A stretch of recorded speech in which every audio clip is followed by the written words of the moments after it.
اهلا وسهلا. تو احنا في شط جريد تبارك الله وشتاء برشا لهنا، قداش عندكم ما ريتوش الميه هذه؟ شاخت الميه هذه لان من عام 92 ما راناش الميه هذه.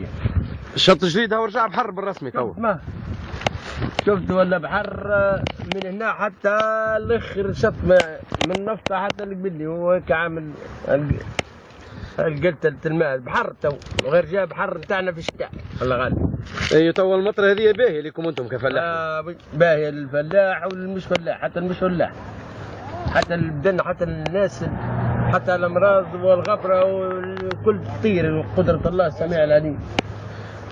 لا لا باس الحمد لله.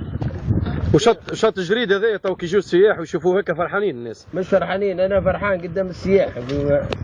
يولي الشط ذا يولي كل ملح الابيض ذا، الشط ذا الماء كله يولي يذوب ملح ابيض ويعطي جماليه للشط، يولي منظر سمح.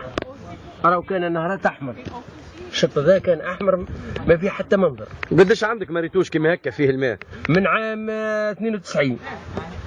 عام 92 ما تعباش العبايه ذي. 92 فيضانات شفت هذيك الطوزر الناو.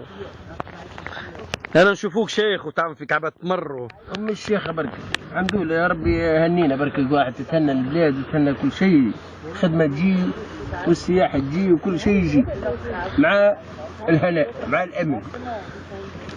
لكن يولي الواحد مطمئن.